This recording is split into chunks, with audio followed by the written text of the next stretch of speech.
Amigos, una vez más, contentos de poder encontrarnos a través de las redes sociales. ¿Saben? Hoy tenemos un mensaje que seguramente va a llamar nuestra atención, porque ¿cuántos en algún momento nos hemos perdido de una bendición importante por no tomar buenas decisiones? El mensaje yo le he puesto un título, y el título se llama Uno sí y el otro no. Pero quisiera comenzar por el principio, porque esto tal parece que se está convirtiendo en una serie. La semana pasada Dios nos da nuestra palabra rema para esta iglesia, que está en el Evangelio de Lucas, capítulo 5, versículo 11. Y el versículo dice, y dejándolo todo, le siguieron. Esa es nuestra palabra rema. Es el versículo con el que toda la familia de Aviva Altamira estará caminando todo este año. Y bueno, es importante, creo yo, conocer el contexto de Lucas capítulo 5, versículo 11. Y yo se lo voy a platicar porque me gustaría avanzar un poquito más rápido con el tema de hoy. Resulta que el Señor Jesús tiene un bendito problema. ¿Y por qué digo un bendito problema? Porque si usted empieza a leer Lucas capítulo 5, desde el primer versículo, usted se va a dar cuenta que Jesús pues tenía un problema, porque había mucha gente que se estaba acercando a él para escuchar el mensaje, pero era tanta la gente que no había manera de cómo darles el mensaje. Entonces, dice la Biblia que él vio dos barcas y fue a una de ellas. Es decir, Jesús mismo escogió la barca en la que él estaría predicándole a la gente. Y mire, ¿coincidencia? Claro que no. Él llega a la barca de un hombre llamado Simón, a quien después le cambiaré el nombre, y hasta el día de hoy lo conocemos como Pedro. Y entonces le dice a Simón, Simón, necesito que me prestes tu barca. Nada más que hay un pequeño detalle. Simón acababa de terminar su jornada. Cuando él termina su jornada, está ahora lavando las redes. Lavar las redes es señal de terminó mi jornada, aunque para él siempre he creído que era una señal como de rendición. ¿Y sabe por qué? Porque Simón Pedro, esa mañana, estoy seguro, no lo dice la Biblia, pero estoy seguro, fue una de esas mañanas por las que nadie de nosotros quisiéramos pasar. Y no sé si quizás el 2024 fue para usted como esa mañana de Simón Pedro. Porque mire, él estaba lavando las redes, pero no sabemos si a lo mejor estaba llorando, enojado, pensativo.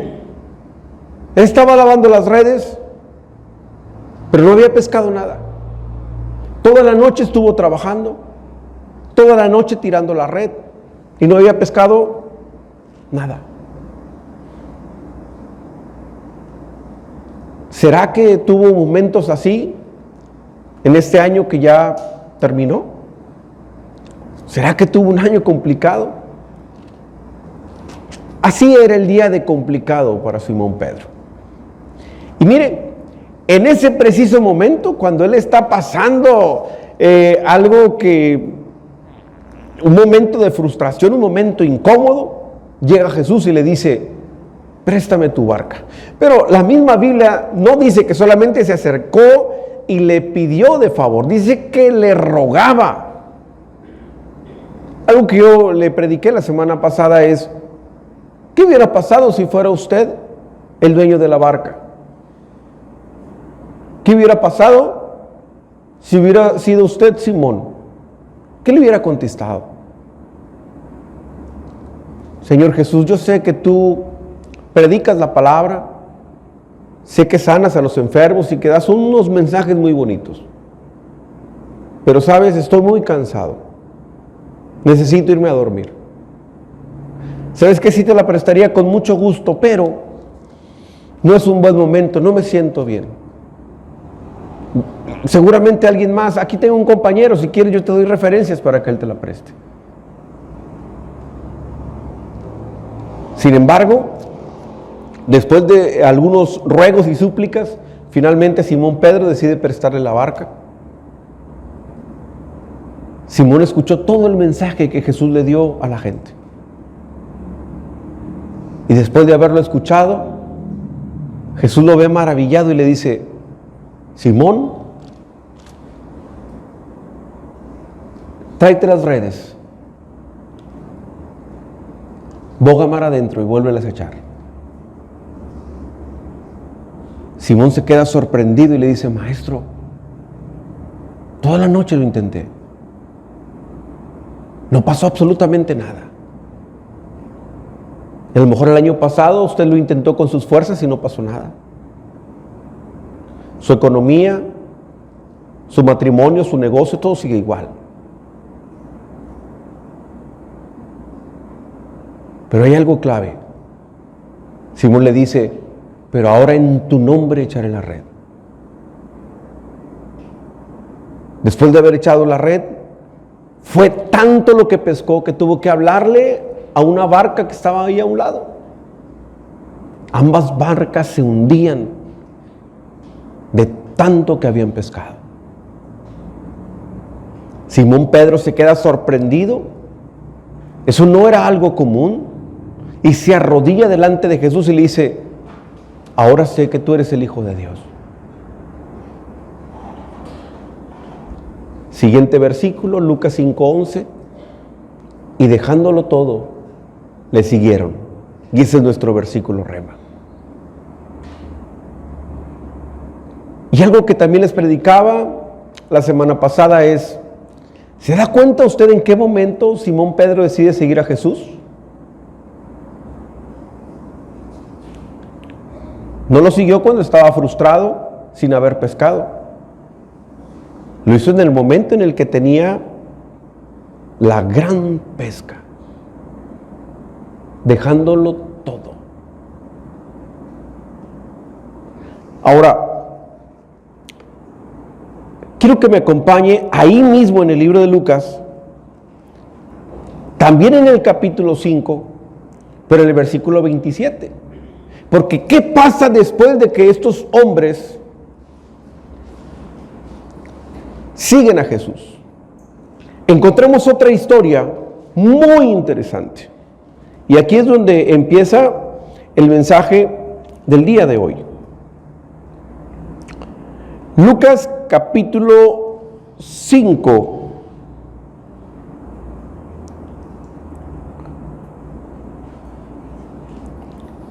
Versículo 27. Después de estas cosas, salió y vio a un publicano.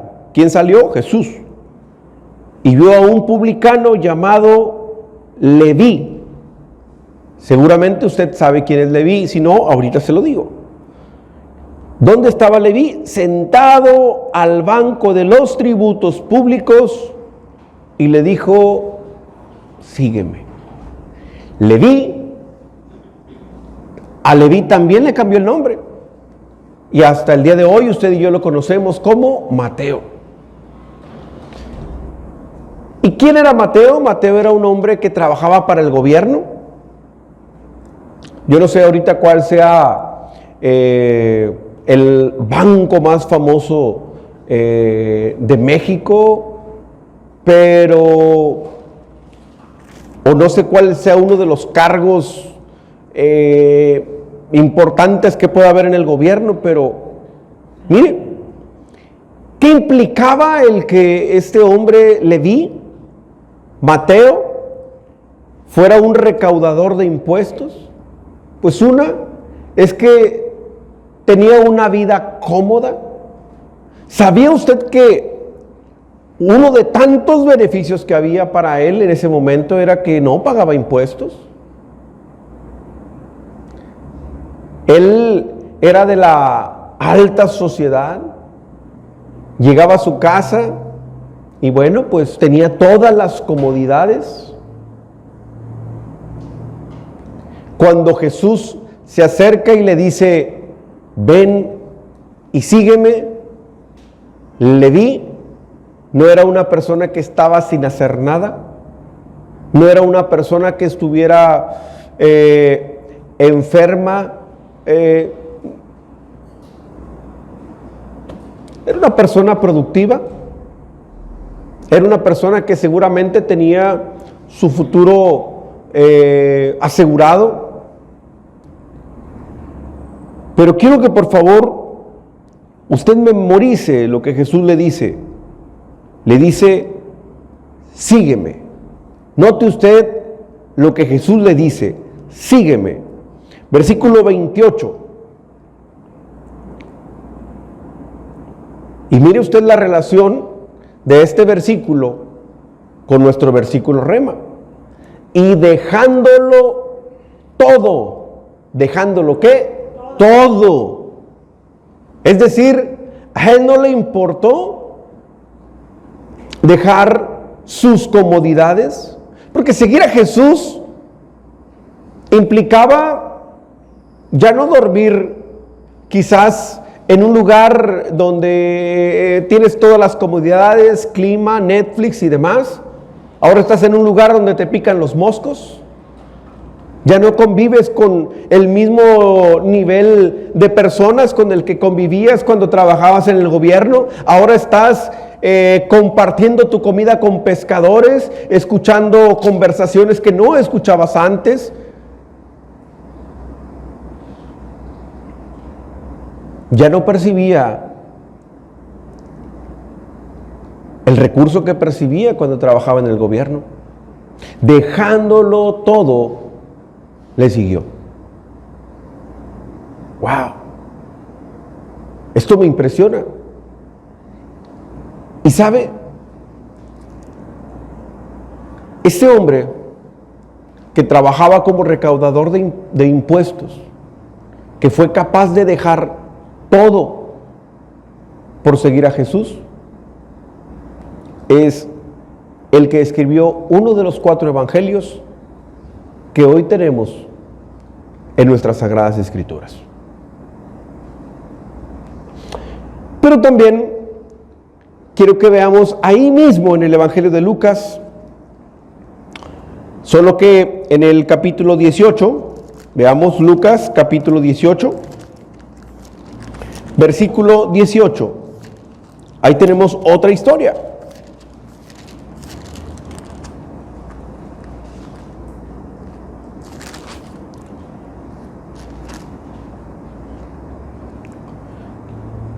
¿Estamos ahí?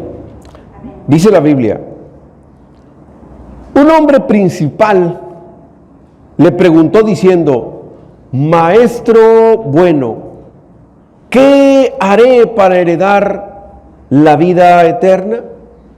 Y mire, aquí donde dice que era un hombre principal, se refiere a que era una persona con un cierto nivel socioeconómico, político, cultural, era alguien importante en la región, y ahorita se va a dar cuenta que sí, de hecho era alguien que tenía mucho dinero.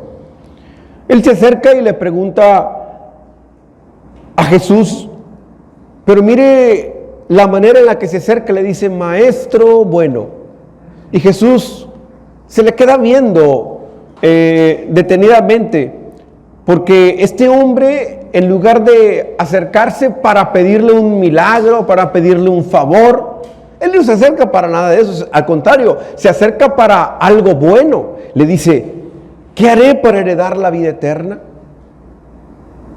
Mire, lo que él está pidiendo, lo que él está preguntando,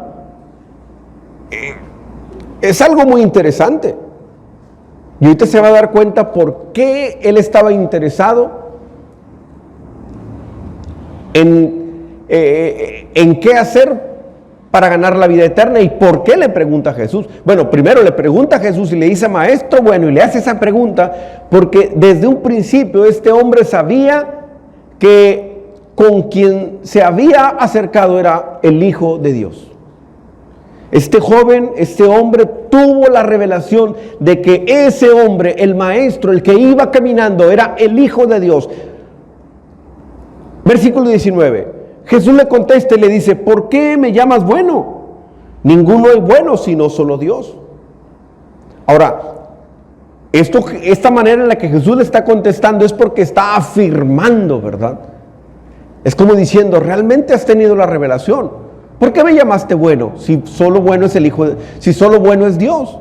Como diciendo, tú sabes quién soy yo. Y entonces Jesús le dice en el versículo 20, bueno, pues si tú quieres saber qué tienes que heredar, qué tienes que hacer para heredar la vida eterna, le dice, ¿tú sabes los mandamientos?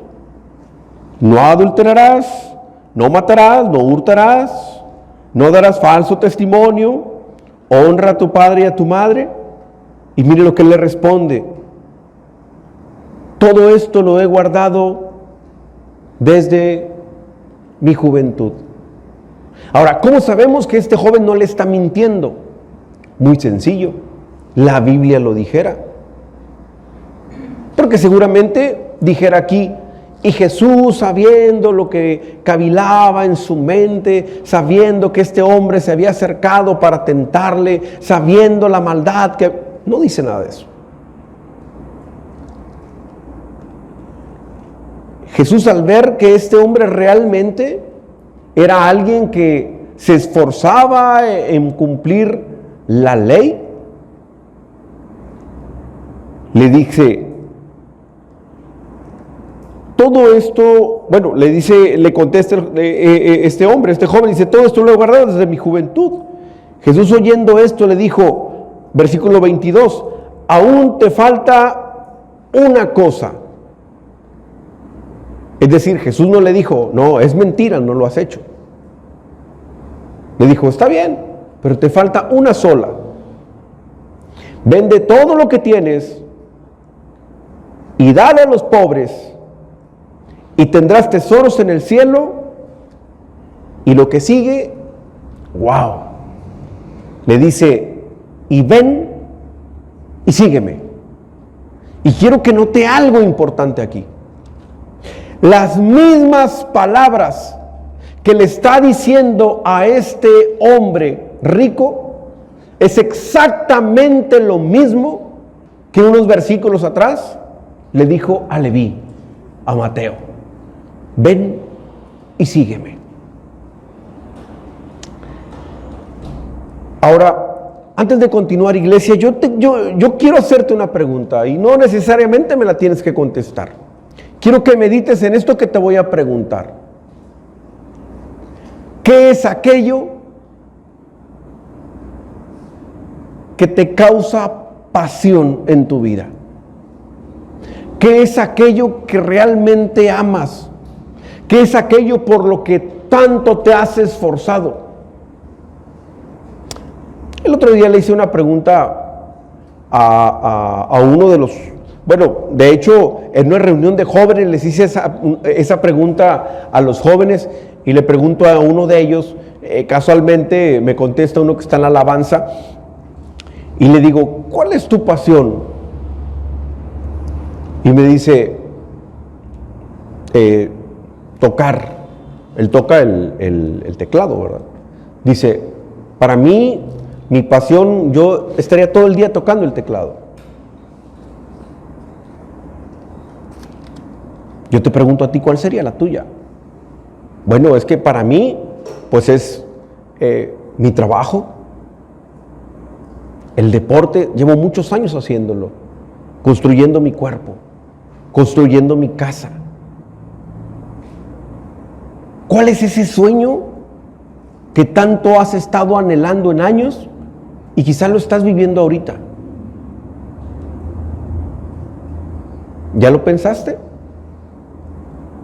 Bueno, porque ahora la pregunta es, ¿y qué harías si Dios te lo pidiera?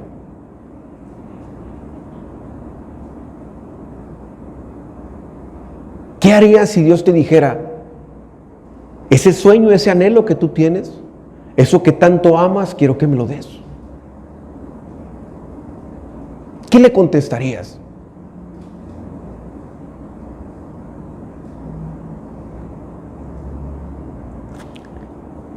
Versículo 23. Después de que Jesús le dice, vende todo y sígueme. Versículo 23, oyendo él esto, hablando del joven, de este hombre importante, dice, se puso muy triste porque era muy rico. Es decir, seguramente este hombre pensó, me estás pidiendo algo que he construido por años durante toda mi vida. Quizás es la herencia que me dejó mi padre. ¿Cómo la voy a dar toda a los pobres? Y luego, ¿cómo la voy a hacer para mi futuro, para el retiro, para cuando esté viejito?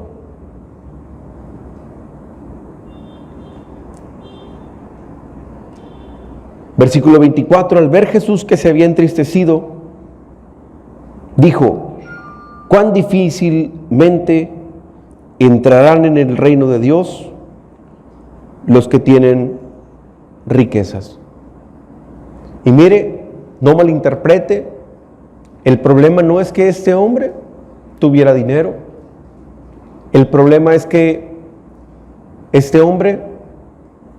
para este hombre fue más importante el dinero que cumplir su llamado, porque fue llamado, que cumplir el propósito de Dios. Uno dijo sí al llamado. Y también era alguien importante.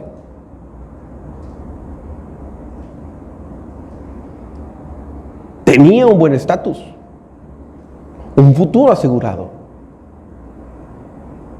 El otro, teniendo mucho, dijo, no, creo que me estás pidiendo demasiado.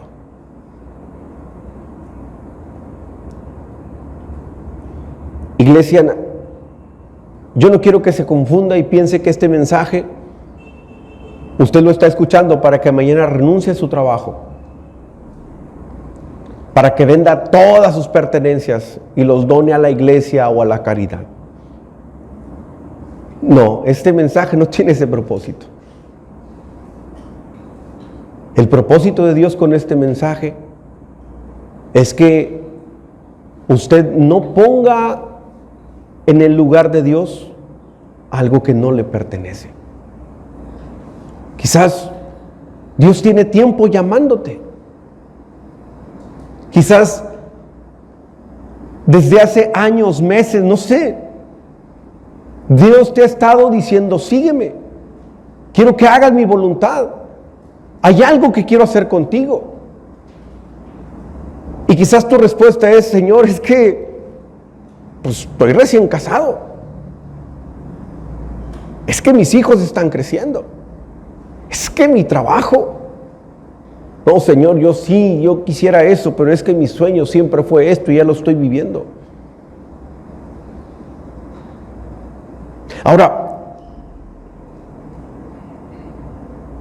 usted no tenga miedo cuando algo suyo tenga que entregárselo al Señor, sea lo que sea. Porque mire, lo que este hombre que tenía tanto dinero no entendía. Y aquí en la Biblia está explicado versículos más adelante. Hoy usted y yo lo sabemos a través de las Escrituras. Versículo 28. Entonces Pedro le dijo, ahí estaba Pedro, ¿se acuerda? El que había dejado todo, el que había dejado esa gran pesca, el que dejó a su familia, porque sabemos que sí, Pedro había sido casado, tenía suegra, si no, ¿de dónde salió la suegra? Posiblemente, no sabemos, quizás tuvo hijos, la Biblia no lo dice. Pero Pedro en el versículo 28 le dijo, he aquí nosotros hemos dejado nuestras posesiones y te hemos seguido. Es decir, seguramente Pedro vio a Jesús triste por la respuesta de este hombre? Pero mira lo que Jesús le contesta en el versículo 29. Y le dijo: de cierto os digo que no hay nadie que haya dejado casa, o padres, o hermanos, o mujer, o hijos por el reino de Dios, y que no haya de recibir mucho más en este tiempo y en el siglo venidero. Iglesia, todo lo que tú hagas por la obra de Dios, sí, un día allá en el cielo se te va a recompensar, pero lo que este versículo nos dice es que no nada más allá en el cielo, sino también aquí en la tierra. ¿Cuándo? Ahora. ¿Cuántos dicen amén? ¿Cuántos dicen amén? Le damos un aplauso al Señor. Dele fuerte el aplauso a Dios. Déselo fuerte. O sea, lo que este hombre no sabía es que lo que Jesús, el Hijo de Dios, le estaba pidiendo, iba a tener mucho más.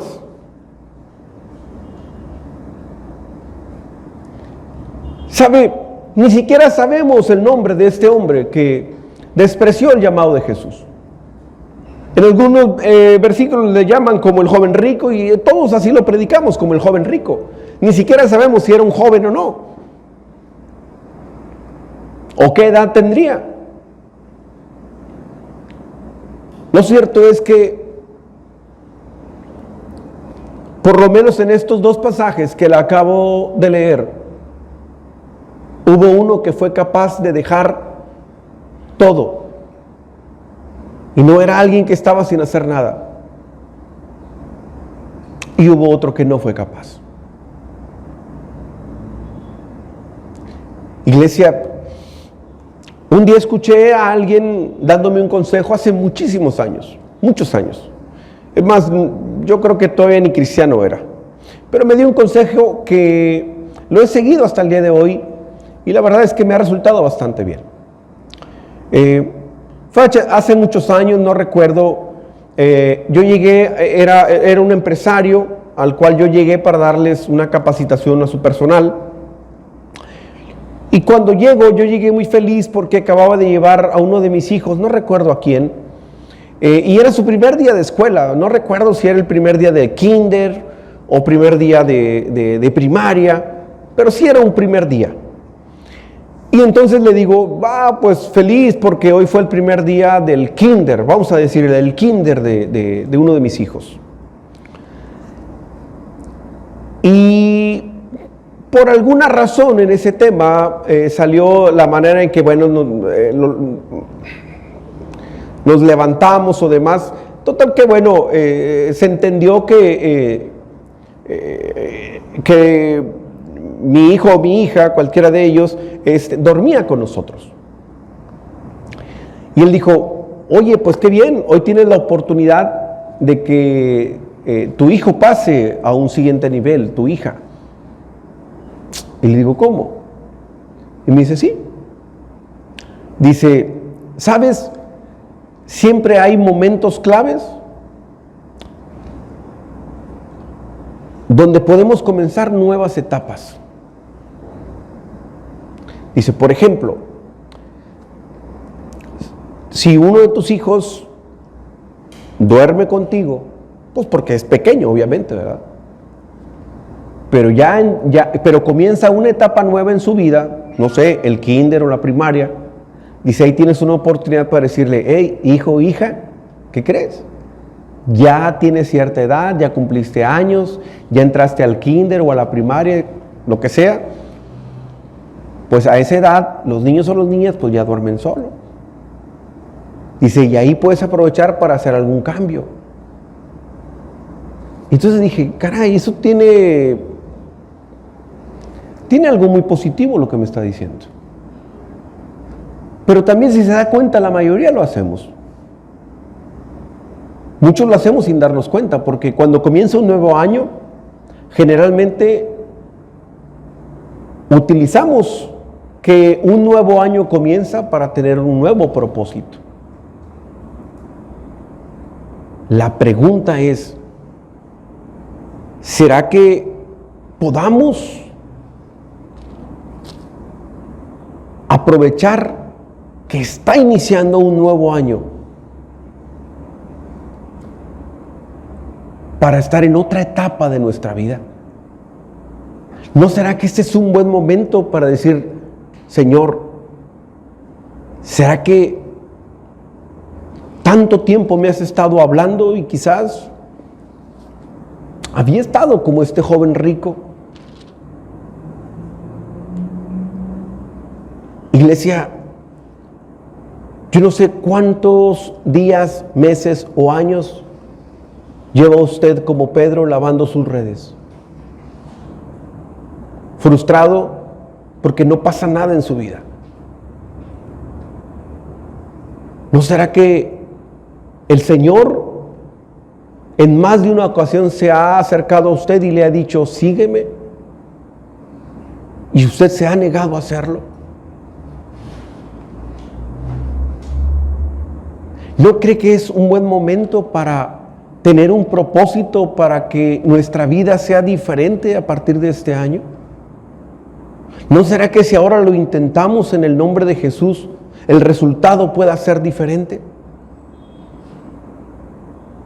¿Sabe? Después me encuentro que el apóstol Pablo le escribe una carta a los Efesios, y en Efesios capítulo 1, le quiero leer desde el versículo 15, Efesios capítulo 1, versículo 15, por favor.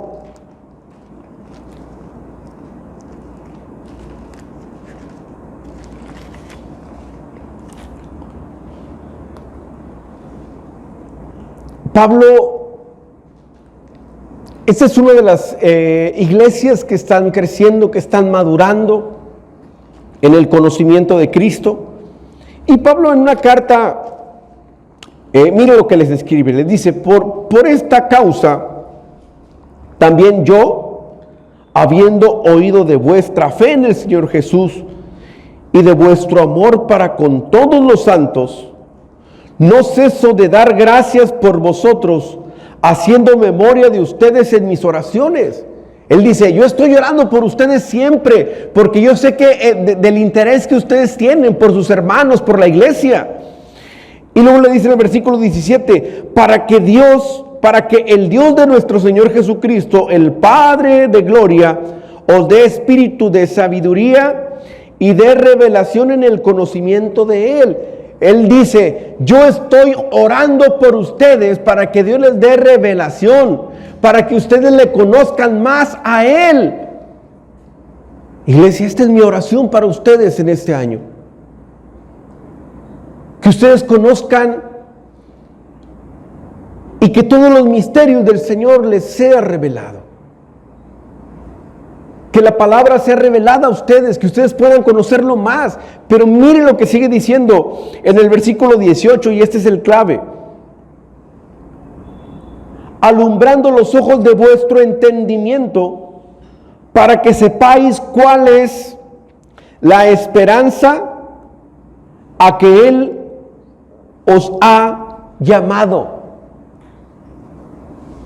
Lo que el apóstol Pablo les está diciendo, para que ustedes entiendan por qué razón Dios los ha llamado. En pocas palabras, lo que el apóstol Pablo les dice, yo estoy orando por ustedes por dos cosas. Una, que abra su entendimiento para que le conozcan más, para que tengan revelación, pero también para que ustedes puedan entender el motivo por el cual Dios los llamó. Yo te pregunto algo. ¿Sabes tú por qué razón el Señor te encontró? ¿Sabes por qué el Señor te llamó? ¿Sabes por qué estás sentado en esa silla? Porque sería muy triste, iglesia, que no supieras cuál es el propósito por el cual Dios te encontró. ¿Me pasas, por favor?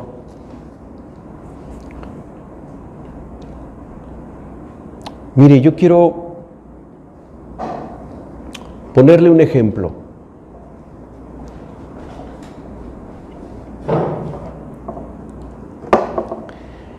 Esta es una silla que se compró, fue de las primeras sillas que tuvimos aquí en el ministerio. Con estas sillas comenzamos aquí en la iglesia. Ahora las hemos cambiado todas, pero estas tienen un uso en la parte de arriba. El detalle es que esta silla estaba en la bodega. Y estaba en la bodega porque, mire, está rota. Estamos por reparar las sillas rotas. Pero ha tenido mucho tiempo ahí en la bodega. Ahora, todos sabemos que esto es una silla y que la silla tiene un propósito. El propósito es que usted se siente. Nosotros la compramos para que tuviera un propósito específico aquí, que usted se pudiera sentar en esa silla para escuchar un mensaje. Pero la silla no está cumpliendo su propósito. La silla está guardada. Pudimos haberla tirado. Ahora, a lo mejor se escucha muy feo lo que le voy a decir, pero esta silla se está desperdiciando. ¿Por qué? Porque no está cumpliendo con su función. ¿Usted sabe por qué Dios le creó? ¿Para qué?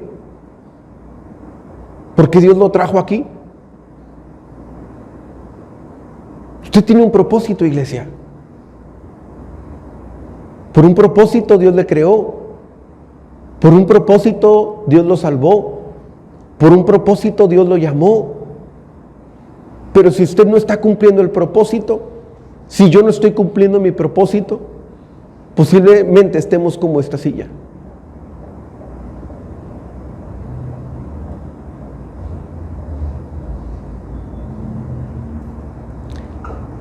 Iglesia, este es un año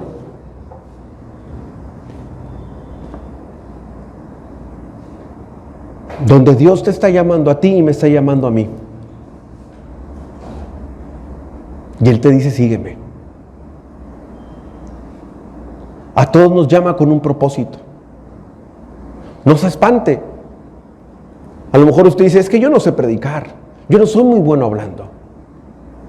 Él siempre nos llama con un propósito y el propósito no siempre es el mismo. A unos Él nos llamó para predicar, a otros los ha llamado con otro propósito, a unos para servirles en un lugar, a otros en otro. ¿Dónde es que usted tiene que estar? Eso dependerá del que le está llamando. Iglesia, que no pase un año más sin que usted haga oídos sordos al llamado que Dios le está haciendo. Yo de todo corazón deseo que este 2025 sea un año próspero para usted, que sea un año donde usted vea la gloria de Dios. Pero sí tengo que decirle algo. Si usted quisiera ver eso que yo le estoy diciendo, es importante que usted se asegure saber que está cumpliendo la voluntad de Dios. ¿Cuántos pueden decir amén? Amén. ¿Le damos un aplauso a Dios? Dele fuerte el aplauso a Dios, por favor, déselo fuerte, fuerte, fuerte.